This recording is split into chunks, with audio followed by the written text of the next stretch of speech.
요한계시록 6장입니다. 6장. 요한계시록 6장입니다. 우리 다 같이 한 목소리로 같이 봅시다. 6장 1절로부터 17절까지입니다. 시작. 내가 봄에 어린 양이 7인 중에 하나를 떼시는데 그때 내가 들으니 내 생물 중에 하나가 우레소리같이 말하되 오라 하기로 이에 내가 보니 흰 말이 있는데 그 탄 자가 활을 가졌고 면류관을 받고 나아가서 이기고 또 이기려고 하더라. 둘째 인을 떼실 때 내가 들으니 둘째 생물이 말하되 오라 하니 이에 다른 붉은 말이 나오더라. 그 탄 자가 허락을 받아 땅에서 화평을 지하여 버리며 서로 죽이게 하고 또 큰 칼을 받았더라. 셋째 인을 떼실 때 내가 들으니 셋째 생물이 말하되 오라 하기로 내가 보니 검은 말이 나오는데 그 탄 자가 손에 저울을 가졌더라. 내가 내 생물 사이로부터 난 듯한 음성을 들으니 이르되 한 데나리온의 밀 한 되요 한 데나리온의 벌이 속대로다. 또 감람류와 포도주는 해치지 말라 하더라.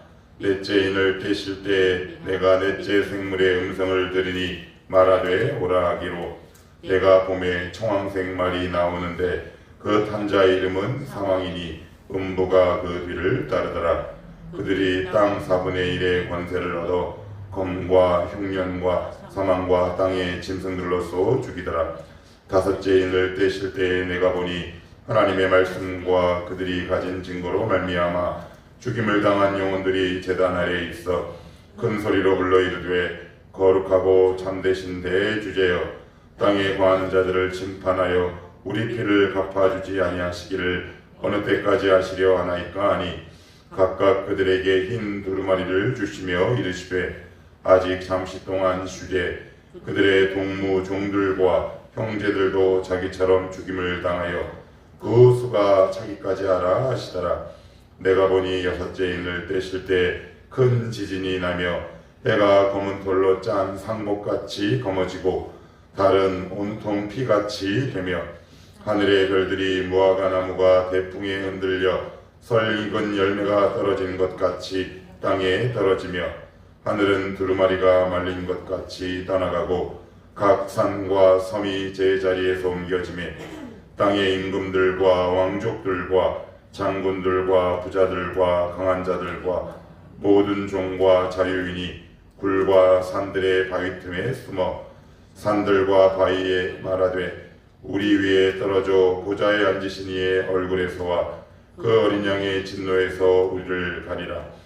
그들의 진노는 큰 날이 이르렀으니 누가 능히 서리요 하더라. 아멘. 이제 5장까지는 저와 제 여러분들이 잘 갔고요. 제 여러분들도 잘 이제 따라 이제 오셨어요. 근데 이제 6장 하면 막 우리의 시야와 우리의 눈을 되게 복잡하게 하는 여러 가지 다양한 이야기들이 등장을 합니다. 이전에 5장을 한번 복습을 한번 해보면 두루마리가 있다 그랬어요. 기억나세요? 두루마리가 말씀이 어떻게 쓰여있다 그랬나요? 안팎으로. 그러니까 밖에 사람들도 충분히 볼 수 있게. 그래서 요한계시록 하나님의 말씀은 이렇게 누구만의 전유물이 아니라 그랬어요. 그래서 이단들의 특징이 뭐다? 마치 자기들의 전유물인 것처럼 요한계시록을 자기들의 전유물인 것처럼 그렇게 누군가를 끊임없이 가스라이팅하고 신비주의로 몰아가 그렇게 설교하는 그 집단으로부터 여러분들은 과감하게 돌아서야 합니다. 그래서 안팎으로 빼곡하게 적었다 그랬어요. 그러면 안팎으로 빽빽하고 빼곡하게 적었다는 말은 무슨 뜻이다 그랬어요? 빼곡하니까 더 이상 글씨를 쓸 여백이 있다 없다? 없지요. 그러니 하나님의 말씀은 완벽하다라고 그랬어요. 더하거나 더할 이유가 없어요. 더하거나 뺄 이유가 전혀 없다. 그래서 안팎으로 완전한 말씀이다. 그리고 누구나 다 볼 수 있는 말씀인데 그 인을 뗀다 그랬어요. 그래서 제가 이렇게 설명을 드렸어요. 우리가 보통 머리에 그리고 있는 여러분들 인터넷에서 막 이렇게 검색을 해보면 거의 99% 이상은 두루마리, 일곱인 이렇게 검색을 하시면 어떻게 나오느냐, 겉에 안 보이는 종이에 뭔가 이렇게 꽁꽁 매어 있고 거기에 일곱 봉인이 찍혀 있어요.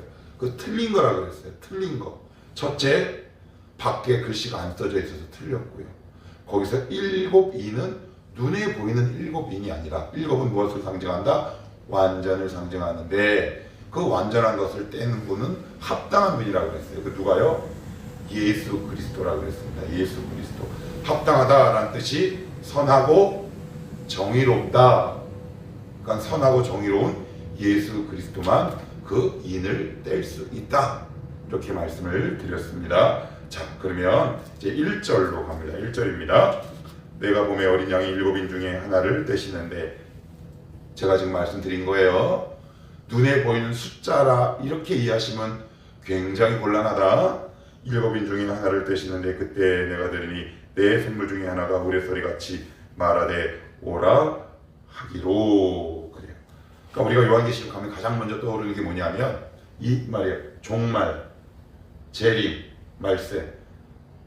우리 교회에서도 가끔 그러고, 거의 다른 교회에서는 항존직들이 거의 대부분 주일 대표 기도를 인도하기 때문에 그분들 기도하실 때 보면 항상 빠지지 않고 나오는 한 단어가 있어요. 그건 뭐냐면 말세, 혹은 이렇게 얘기해요. 말세지말. 말세지말이 뭐예요? 말세 또 끝. 그러면 언제가 종말이에요? 언제가 말세인가요?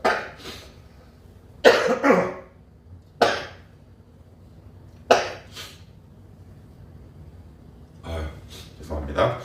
언젠가 말세인가요? 언제가 종말이에요?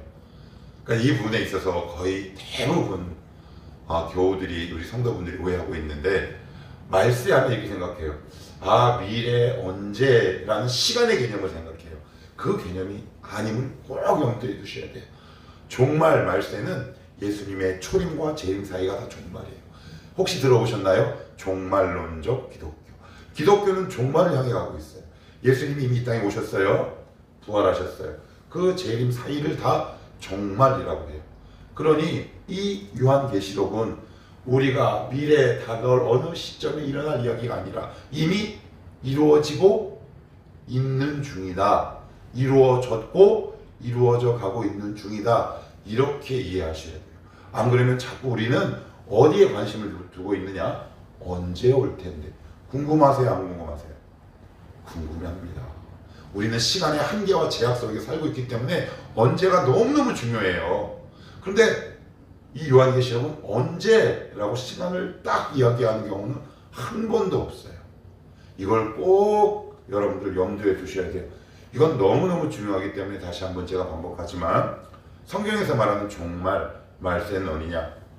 예수님의 초림부터 재림 사이에 이 기간을 다 종말이에요. 그러면 요한계시록에 나오는 이 사건들은 다 이미 이루어졌거나 지금 이루어져 가고 있는 현재를 의미한다. 그래서 종말, 어느 미래에 일어날 막연한 일이란 개념을 지금부터 여러분들 머리에 쥐어버리시고, 우리는 지금 종말을 살아가고 있는 거예요. 옛날 우리 선조들도 종말을 살아왔어요. 그래서 이 의미를 우리가 담고 있는 게 왜 중요하냐면, 우리는 끊임없이 종말을 향해 가고 있거든요. 그래서 하나님 앞에 늘 서 있는 자기를 볼 수 있어야 돼요. 언제 죽일지 몰라요. 언제 내가 주님의 부르심을 부를지 모른다고요. 그래서 우리가 정말 관심을 가져야 할 건 막연한 미래에 언제 일어날 일, 시간적 개념으로 바라보고 이해하는 것이 아니라 지금 내가 하나님 앞에 어떻게 서 있는가를 점검하는 것이 굉장히 중요하다. 자, 그러면 누가 구원하고 누가 심판하나요? 하나님이 구원하시고 하나님이 심판해요. 그래서 제가 1장에서 이렇게 말씀을 드렸어요. 요한계시록은 누구에 관한 책이다? 예수 그리스도에 관한 책이다. 하나님에 관한 책이다. 하나님의 주권에 관한 책이다. 두 번째 주의할 것. 그러면 저게 뭘까? 그리고 회화적 이미지가 너무 우리 마음속에 가득해서 이것을 억지로 해석하는 일들이 우리 가운데 너무 많이 발생한다고 그랬어요. 그래서 그것을 억지로 해석하거나, 그리고 저 여러 가지 그림적 요소에 심각하게 의미를 많이 부여하는 일들, 이런 것들은 특별히 조심해야 한다. 그런 전이해를 가지고 다시 한번 보시면 이해가 좀 됩니다. 자, 다시 한번 볼게요. 내가 봄에 어린 양들이 7인 중에 하나를 떼시는데 그때 내가 들으니 내 생물 중에 하나가 우레소리같이 말하되. 우리를 또 힘들게 해요. 거기 내 생물이 어디야? 내 생물이 이게 과연 이게 어디 나온 거야? 내 생물이 요한계시록 4장 6절 7절에 나오잖아요. 한번 읽어보시겠어요? 요한계시록 4장 6절 7절. 보좌 앞에 수정과 같은 유리바다가 있고 보좌 가운데 보좌 주위에 네 생물이 있는데 7절 같이 봐요. 시작. 첫째 생물은 사자 같고 그 둘째 생물은 송아지 같고 그 셋째 생물은 얼굴이 사람 같고 그 넷째 생물은 날아가는 독수리 같은데 라고 되어 있어요. 그래서 뭐라 그래요? 사람 같고, 사람이 아니에요. 사람 같고, 사자 같고, 소 같고, 독수리 같고. 왜 그럼 이렇게 표현했느냐?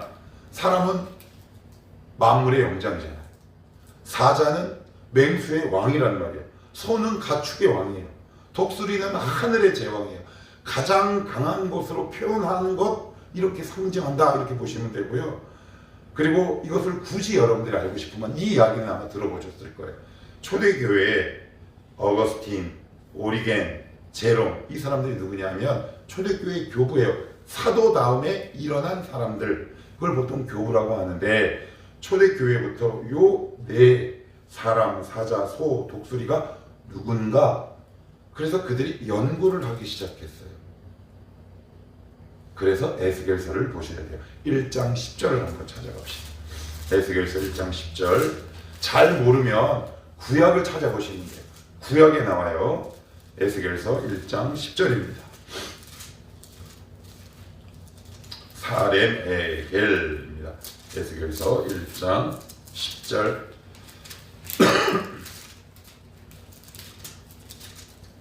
구약성경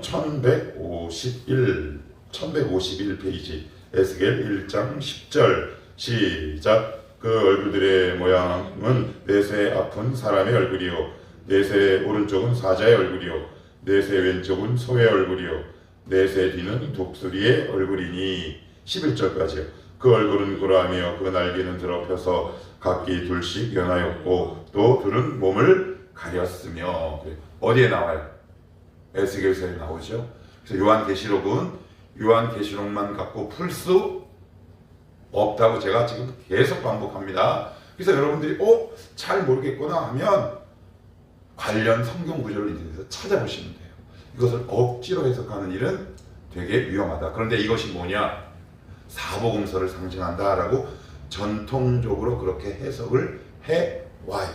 그런데 이다들은 이걸 어떻게 이야기하고 있느냐? 자기의 주위에 있는 자기가 임명한 유력 인사들로 이것을 해석을 해버려요. 그래서 그 주위에 4명의 보좌진을 이렇게 두는 경우가 많아요. 이거 굉장히 이 본문을 왜곡해서 해석한 것이다, 이렇게 보시면 돼요. 자, 그러면 6장 2절도 한번 보시면 이에 내가 보니 흰 말이 있는데 그 탄자가 활을 가졌고 면류관을 받고 나아가서 이기고 또 이기려고 하더라. 그래요. 여기 흰 말이 있는데 그 탄자가 활을 가졌고 면류관을 받고. 여러분 이게 누구 같아요? 여러분들 짐작은? 아니에요. 적그리스도를 상징. 적그리스도를. 자, 왜요? 저기 2절 후반절 보시겠어요? 나아가서, 여러분 읽어보세요. 이기려고 또 이기려고 하더라. 이게 무슨 말이에요? 이기려고 했어요. 그런데 우리 예수님은 하나님이시잖아요. 창조주신데 뭘 이기려고 애쓰고 또 애써요. 그리고 우리 주님이 십자가에 못 박혀 돌아가셨을 때 뭐라고 말씀하셨어요? 내가 다 이루었노라. 내가 이미 다 승리했다 라고 과감으로 선포했는데 뭘 또 이기려고 애를 쓰냐는 말이에요. 그래서 이게 적그리스도를 상징하는데, 자, 여기서 그럼 이제 적그리스도는 우리가 어떻게 생각하냐면 또 시간적 개념을 생각해요. 뭐예요? 어느 한 미래의 지점에 일어날 무시무시한 존재. 이것을 이렇게 해석하다 보니까 1939년, 38년 유럽에 어떤 신학이 발생하기 시작하냐면 그때 독일이 나치를 이용해서 폴란드를 침공해버립니다. 근데 유럽의 신학자들은 이것을 시간적 의미로 해석을 해서 히틀러를 적그리스도로 생각했어요. 그럼 이제 곧 주님 오시겠다. 근데 틀렸어요? 안 틀렸어요? 틀렸습니다. 왜? 어떤 의미로 해석했기 때문에 미래에 언젠가 일어날 무시무시한 큰 존재로만 이해했기 때문에 그래요. 그런데 여러분, 적그리스도라는 표현은 성경에 어디 나올까요? 성경에 딱 두 군데밖에 안 나옵니다. 요한 1서, 요한 2서. 다른 데는 안티크라이스트라는 단어가 나오지 않아요. 오직 요한 사도만 쓰고 있는 거예요. 그러면 요한 사도는 적그리스도를 어떻게 얘기하느냐? 이렇게 얘기합니다. 저희가 또 거짓말하는 자가 아니냐? 우리 주님이 말씀하신 거와 똑같죠. 마귀의 특징이 뭐예요? 첫째, 처음부터 살인한 자요, 거짓의 아비예요. 그러니까 지금 적그리스도가 이 땅에 이미 왔어요. 성도를 미혹하고 그 거짓말로 미혹해서 성도의 생명을 끌고 가려고 하는 거짓 사조들과 미혹의 영들이 이 땅에 있어요, 없어요? 있지요. 그러면 적그리스도가 이미 나타났어요, 안 나타났어요? 나타났어요. 그러니까 이 적그리스도의 의미를 미래에 언젠가 나타날 큰 집단, 세력, 인물로 이해하기 때문에 우리가 이런 두려움을 갖고 있어요. 그러면 적그리스도는 두려움의 대상이에요? 아니면 우스운 대상이에요? 우스운 대상이에요. 왜요? 미혹하는 자기 때문에. 근데 우리는 이 성경 말씀을 통해 분별이 가능해요? 안 가능해요? 충분히 가능하다는 말이에요. 여러분들 이 이해를 잘 하고 계셔야 자꾸 요한계시록을 시간적 개념으로 이해하지 않을 수 있어요. 이미 이루어지고 있고, 그리고 이미 지금 이루어져 가고 있는 중이다. 그래서 지금 이미 적그리스도는 이 땅에 있다 없다? 무수히 많아요. 왜요? 어떤 의미를 담고 있기 때문에 거짓말하는 자, 미혹하는 자, 요한 1서가 그렇게 요한 1서에서 설명을 하고 있기 때문에 그렇다. 여러분들 이런 큰 틀과 기초를 우리 마음속에 이렇게 생각에 잘 담아두지 않으시면 요한계시록 읽을 때 자꾸 어디로 빠지냐면 시간의 개념으로 자꾸 흘러요. 막연한 미래에 언젠가 올 거, 그리고 적그리스도, 나중에 교회를 크게 핍박해서 우리를 막 할 거. 그래서 우리는 요한계시록을 읽으면 점점 두려워요, 안 두려워요? 두렵습니다. 하나님이 자기 백성에게 두려운 마음 가지라고 이 성경을 썼겠습니까? 그래서 제가 첫 시간에 이 말씀을 또 반복해요. 무슨 책이라고 그랬어요? 패배의 책이다, 승리의 책이다. 승리의 책. 적군 진지에 우리 아군에서 대포를 계속 쏘는 거죠. 그러면 우리는 그 장면을 보고 박수를 친다 그랬어요. 왜? 적군의 진지가 괴멸되고 있기 때문에.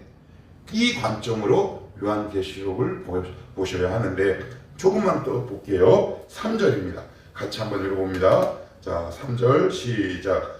이에 다른 붉은 말이 나오더라. 그 탄자, 3절 4절 같이 봐요. 시작. 둘째 인을 떼실 때에 내가 들으니 둘째 생물이 말하되 오라 하니 이에 다른 붉은 말이 나오더라. 그 탄자가 허락을 받아 땅에서 화평을 지하여 버리며 서로 죽이게 하고 또 큰 칼을 받았더라. 그래요. 여기 보시면 4절에 이런 표현이 나옵니다. 허락을 받아 땅에서 화평을 지하며 서로 죽이게 하고 큰 칼을 받았더라. 이 큰 칼은 분쟁을 얘기해요. 그리고 붉은 말은 전쟁을 상징하고 있어요. 그리고 또 검은 말도 나중에 나오거든요. 이게 뭐냐면 기근을 얘기해요. 자, 여기 한번 보시겠어요? 자, 6절도 보시면 내가 내 생물 사이로부터 난 듯한 음성을 들으니 7절입니다. 넷째 인을 떼실 때에 내가 넷째 생물의 음성을 들으니 말하되 오라 하기로 내가 보매 청황색 말이 나오는데 그 탄자의 이름은 뭐라? 사망이라. 자, 여러분 잘 한번 보셔야 돼요. 4절 보세요. 서로 죽이게 하고 큰 칼을 받았더라. 7절 넷째 인을 뗐더니 청황색 말이 나오는데 뭐예요? 뭘 상징한대요? 사망이죠. 자, 보세요. 기근, 전쟁, 분열, 사망. 뭐예요? 다시요. 기근, 전쟁, 분열, 사망. 뭘 상징해요? 인생을 상징해요. 우리의 삶이 다 이렇다는 거예요. 이걸 여러분 전쟁이 지금 있습니까? 없습니까? 없어요? 전쟁이 없어요? 전 세계 다 지금 전쟁이에요. 국지전. 여러분 분쟁이 있어요, 없어요? 비극은요? 그러면 사람이 죽는 일은요? 지금 이루어지고 있는 일이에요? 아니면 언젠가 미래에 다가올 일이에요? 지금 일어나고 있는 일을 얘기하고 있는 거예요. 다시 말씀드려요. 이 요한계시록을 마치 자기만의 전유물로 인식해서 미래에 언젠가 다가올 일을 내가 알고 있는 비밀한 지식을 통해 알려주는 것처럼 얘기하는 목회자나 교회가 있다면 이단이다. 빨리 돌아서 하십니다. 성경은 이미 다 이야기한 것을 이야기하고 있는 거예요. 그것을 단지 묵시무익락이라는 특징 때문에 비유를 상징해서 우리에게 어렵게 다가올 뿐, 요한계시록은 지금 일어나고 있고 일어나고 있는 진행형을 말씀하고 있는 것이다. 그러면 6장을 정리를 한번 해보자고요. 자, 그러면 무엇을 이야기하고 있는 거예요? 인생을 얘기하고 있는 거예요. 이 인류를 얘기하고 있는 겁니다. 근데 이게 무슨 비밀한 이야기입니까? 비밀한 이야기가 아니다. 우리의 인생을 이야기하는 거다. 그러면서 마지막, 너희들 이제 이런 일들이 너희들의 삶 속에 계속 반복해서 일어날 거다. 누군가는 죽게 되고, 누군가는 전쟁터에 나가서 다치고, 때로는 집안도 분열하고, 누군가와 다투고, 기근도 일어나고, 네가 앞으로 먹고 사는 일도 힘든 일도 일어날 수 있을 거야. 그 상황에서 누구를 바라보며 살겠느냐? 라는 질문을 던지는 것이 이 장의 핵심이에요. 요걸 보셔야지, 냈지, 청황생말 이렇게 지역적으로 해석했다간 이 회화적 이미지에 내가 늪처럼 빠져드는 거예요. 이 상황 속에서 여러분들은 누구를 바라보시겠습니까? 누구에게 시선을 두며 살아가시겠습니까? 이런 일들이 발생할 때 우리 마음이 어때요? 무너지죠? 무너집니다. 사람과의 갈등이 있을 때 마음이 무너져요. 누군가가 잘 됐으면 좋겠는데 잘 안 돼서 마음이 속상할 때 무너져요. 마지막, 제일 먼저 뭐가 무너져요? 내 마음이 무너지면 가장 먼저 무너지는 거 뭐예요? 여러분의 경험대로 말씀해 보세요. 저는 기도예요. 눈에 보이는 여러 가지 어려운 상황 때문에 내 눈이 거기에 이렇게 확 이렇게 매몰돼 버리면 마음이 무너지죠. 그러니 나만 바라봐라 라는 것이 요한계시록을 관통하는 중요한 주제 가운데 하나다. 이렇게 이해하시면 됩니다. 오늘도 여러분들이 이런저런 문제를 가지고 기도하러 오셨어요. 그 문제 가운데 눈에 보이는 상황에 확 빠지지 마시고 오늘도 이 말씀을 꼭 기억하시면서 이것을 주관하는 자가 누구시냐, 이 위에 보좌에 앉아 계신 분이 누구시냐, 그리고 이 인을 떼시는 분이 누구세요? 예수 그리스도. 이 모든 일의 주권이 누구에게 있다? 예수님께 있잖아요. 이것이 바로 이 본장의 핵심이다. 오늘도 우리의 문제를 쥐고 계시고 우리를 오늘도 주목해 보고 계시는 우리 주님을 바라보는 여러분의 기도 시간이 되시기를 주님의 이름으로 축복합니다. 기도합시다.